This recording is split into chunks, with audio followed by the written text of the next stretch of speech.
This fight's now 8 rounds or I won't be fighting. You didn't want to do 8, so who's the more prepared? Who's the more prepared? You're not ready. You're not ready, dickhead. I'm not sick of the sport yet. I still love boxing. I still love getting up in the morning and running. I love watching my body change over the 3 months of training camp. Darren Till erupts at Carl Froch during the first press conference, delivering a barrage of threats that send shockwaves through the room. His words are raw, aggressive, and designed to unnerve Froch before the fight even begins. Till makes it clear that he's coming for every angle, using intimidation and sheer confidence to assert dominance and set the stage for a high-stakes explosive showdown. You're a shithouse, and you're a closet child yet. Didn't want to shake my hand. He's a shithouse, he didn't want to shake my hand. You're a shithouse. Tried to do the pulling game, so you don't want to shake hands like men. You're a muppet. He's going to do it again. He's going to pull him again if you let him shake. No. Carl Froch responds with calm authority, asserting that no one can truly challenge him in the ring. He references his legendary fight against Andre Ward, highlighting his ring IQ, movement, and tactical awareness. Froch signals that he has learned from the past and knows exactly how to prepare, making it clear that any attempts by Darren Till to intimidate him will face a measured elite level response. If you watch the fight against Andre Ward, watch my feet, watch what I was doing, watch my head movement or the lack of it, and my sluggish jab,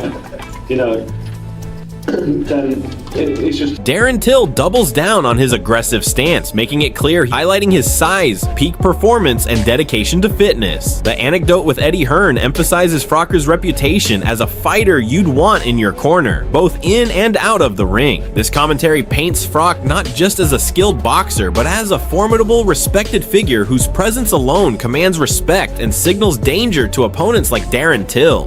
Level fighter, and he's actually bigger than you'd think, right, when you meet him. He's a lot younger than John, and his peak was outrageously good, right? And he's kept himself in shape. And even now, I remember having a chat with Eddie Hearn, about what fighter you've met is the toughest fighter. And he said to me, if I'm ever in a bit of bother, the man I want standing next to me at a pub or whatever is called fucking... Darren Till doubles down on his aggressive stance, making it clear he won't back down from anyone, including John Fury and his family. His words are fearless, almost reckless, signaling that he's ready to face confrontation anywhere. Till's intensity turns the press conference into a war of wills, showing he's mentally prepared to go for dominance, regardless of the consequences. To everyone, I'm here to do what I'm here to do, and I couldn't give a fuck if I bumped into John Fury and the family in the street now, because it's on them what they want to do. They're more asked about me than I'm asked about them, so if they want it, I'll have it with every fucking single one of them in the street, and I'll get my head completely smashed in. Carl Froch dismisses Darren Till with sharp criticism, labeling him ineffective at the professional boxing level, while acknowledging Till's basic skills, balance, and a competent southpaw backhand. Froch frames the matchup as one-sided, implying Till poses little real threat. His tone combines confidence and experience, subtly mocking Till's abilities while reinforcing Froch's own mastery. Fans are left with a clear message. Froch sees this fight as a formality, and he's fully prepared. They're giving money away here with these fights because Darren Till's absolutely fucking useless. I'm not being funny. Listen, I'm talking about professional boxing level. At the level he's at, he's done all right. He's got decent balance, throws a decent backhand from the southpaw stance.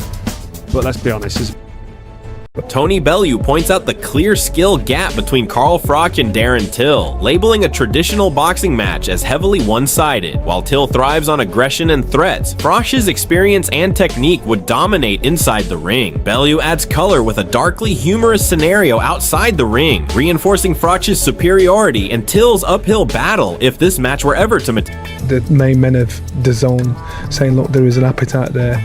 So now the conversation is, will Carl do it? Carl's saying, give me 6 weeks, I'll smash him. Carl won't do it. Carl doesn't need to do it. Carl's got mad money, as he says. And the thing is that I think will keep him out is ego. God forbid he went in with Till and got turned over. Johnny Nelson breaks down the mental side of the Till versus Froch scenario, highlighting Froch's calculated approach. While there's public appetite for the fight, Froch's ego and priorities, financial and legacy-wise, could prevent him from jumping in recklessly. Nelson emphasizes that Froch has the skill and power to dominate, but his decision-making remains strategic. For Till, this adds a layer of frustration. Facing a legend is as much about navigating mind games as physical combat. But if Carl did do it, I think Carl would smash him. But I just don't think he will do it.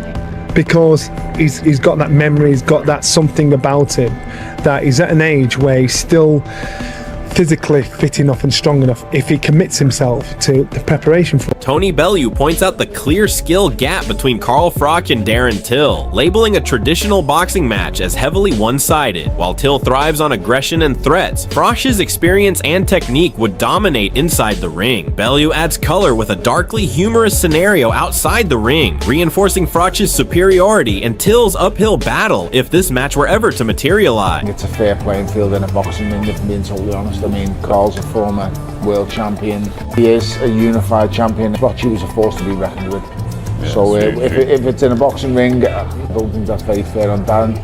But if it is, if they two were to meet in a dark alley somewhere, I don't think Carl's coming out the same. Ingley shares a first-hand perspective on Carl Froch, highlighting his professionalism, dedication, and respect within the boxing community. Beyond his in-ring skill, Froch's approachability and deep knowledge of boxing earn admiration from peers. This commentary reinforces that Till isn't just facing a former champion, but a seasoned, respected fighter whose legacy and experience create an additional psychological edge before they even step into the ring. In 3 rounds, brilliant knockout. We saw Carl Froch, Carl's said a lot of stuff about Darren in recent months on his YouTube channel. Darren jumped out the ring and he's offered Carl out. Carl sat back munching on his red apple. What did you make of that whole scenario? First of all, I went, Carl, what are you doing? What? Because I know he's been giving Till some stick, and so I thought maybe he's Smith highlights the intense, almost chaotic energy Darren Till brings to press conferences, emphasizing his aggressive and confrontational style. He suggests that Carl Froch wisely avoids escalating tension outside the ring, recognizing the psychological warfare Till employs. This commentary sheds light on the mental side of the matchup. While Till relies on intimidation and theatrics, Froch's experience allows him to navigate these situations calmly. It portrays Froch as strategic and composed, avoiding unnecessary conflict while letting his reputation and skill speak for themselves, leaving Till's bravado largely unchallenged. Fucking threatening to choke you and all that, do you know what I mean? So it's the last thing I'd want anyway, so fucking think Carl just got off rather than have the aggro of, Darren Till in front of him, screaming, shouting and spitting in his face. I'll ask you for a prediction. Carl Froch versus Till on the streets and in the ring. 2 scenarios, who wins? Oh, look, I don't know, it's all look on the street, I think we know who wins. Oladipo underscores Carl Froch's intimidating presence, emphasizing both his physicality and veteran experience. Comparing him to modern MMA fighters, he highlights the evolution of toughness, suggesting that street-tested fighters now rival traditional boxing's elite in raw intimidation. Despite being out of competitive boxing for 11 years, Froch retains power and skill, though Oladipo notes the challenge of transitioning from bag work to real combat. This commentary amplifies Till's upcoming challenge. He isn't just facing a former champion on paper, but a psychologically and physically imposing figure whose experience and ring intelligence demand crazy. And he's scary. He's a scary, intimidating man. I don't know if it's a Liverpudlian accent or knowing that he could take this to the ground and finish you that way. I feel like these MMA guys are scary because they know that they are the toughest guys on the street, right? It's not just, back in the day, the baddest man on the planet was the boxer. It's not that anymore, is it? I don't know who they're going to find to fight him. Carl Froch? I mean, there was a bit of a fight him. Do you not think? Well, Carl's not fought for 11 years. I know he still looks great and he hits the bag, but no one's hit him with small gloves for 11 years. Smith points out that while Carl Froch remains a legendary figure, time has inevitably changed him. He notes that Froch, now older and out of the ring, is not the same force he once was, which introduces intriguing dynamics against an opponent like Darren Till. Yet Smith expresses excitement at the matchup, highlighting its appeal to fans. This commentary balances respect for Froch's past dominance with realistic assessment of age and ring rust, framing the potential fight as both thrilling and unpredictable, where experience clashes with youth and aggression. Carl Froch, unbelievable fighter. Darren Till knows that. Carl Froch is an older version of himself now, been out the ring a long time. Whether he wants to fight again is a different story, but look, I would love to see it now. yeah, honestly, it's a no-brainer. Lewis breaks down Carl Froch's advantages with surgical precision, highlighting size, power, and tactical awareness. He points out that Froch's opponents lack defensive sophistication, leaving them vulnerable to precise punches, feints, and body shots. Lewis's commentary conveys both humor and serious analysis, framing Froch as a machine capable of dominating any fight if he applies his skills correctly. This insight reinforces Froch's legendary status and underlines the challenge Darren Till faces. Beyond raw power, the analysis stresses strategy, positioning Froch as a smart, calculating fighter whose mastery of technique and timing makes him extremely dangerous inside the ring. Yeah, potentially, probably not stronger than me. I'm a machine. Yeah. Like, genetically gifted and all that. And it only takes one punch. And they're not good defensive fighters anyway. They, they go for the okie doke. You know what that means? Yeah. Give him one of those. Give him a little feint. Yeah. Couple of feints, good foot movement, walk him into a shot. Yeah. Probably dominate him with a jab. They don't know about body shots either. So what are you thinking? Easy work for the Cobra? Easy work for the Cobra. Can I be your coach, please? Jump in the corner, man. Easy money for the Lewis machine. Yeah. I want to be his coach. Let's have a team, all right, man. Just go out there. Hearn highlights the dramatic effect time has on Carl Froch, showing how a decade away from regular competition changes the dynamic against Darren Till. While Froch once would have dominated effortlessly, Hearn points out that his long absence from taking real punches in a ring may have softened him physically. However, this doesn't entirely negate his experience, skill, or ring IQ. Darren Till, despite his bravado, is also aware of the challenge he faces, meaning the fight becomes unpredictable, a near 50-50 scenario. Hearn's analysis emphasizes the intriguing contrast between Froch's legendary past and current condition, and Till's aggressive, youthful approach, painting this matchup as both thrilling and psychologically charged, where preparation and strategy will be as crucial as raw talent. Since he's boxed.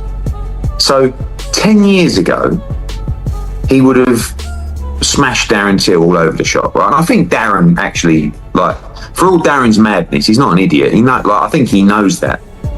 But 10 years on, and not having took a punch in 10 years, and definitely gone a bit softer, because that's just life, it all of a sudden becomes, dare I say, a bit of a 50-50. George Groves gives a realistic assessment of Carl Froch's physical readiness, noting that appearances can be deceiving. While Froch looks sharp in photos and maintains his conditioning, Groves emphasizes the mental and physical challenge of stepping back into a fight after years out of competitive boxing. The commentary underlines that Froch still knows what it's like to get punched, a crucial aspect of ring awareness that can't be replaced with training alone. However, Groves doubts whether Froch truly wants to commit to this challenge, suggesting that while he claims readiness, hesitation might prevent him from fully engaging. This perspective adds tension to the narrative, highlighting the psychological battle as much as the physical one, and framing the Till-Froch clash as unpredictable and suspenseful. Versus Till, I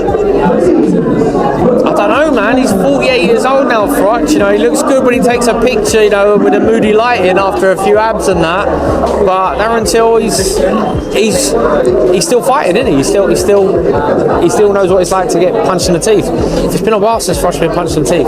So I think he does well. I think it sells. I think if he wants to do it, he should do it. But I got a feeling Froch don't want it. I don't think Froch wants it. I think he says he wants it, but when it comes down to it. Darren Till's statement is pure intimidation and bravado, reflecting his aggressive mindset leading into the clash with Carl Froch. He paints Froch as an outdated fighter, mocking his power and implying that age has dulled him, while simultaneously presenting himself as physically and mentally primed for revenge. Till's comparison to elite MMA fighters and his references to being in top shape show he's not just talking, they reinforce his confidence and readiness for combat. This commentary highlights the psychological warfare Till uses to unsettle Froch before the fight. By portraying himself as vengeful and unstoppable, Till not only builds hype, but also sets the stage for a clash where mind games, intimidation, and raw aggression are as pivotal as actual punches thrown in the ring.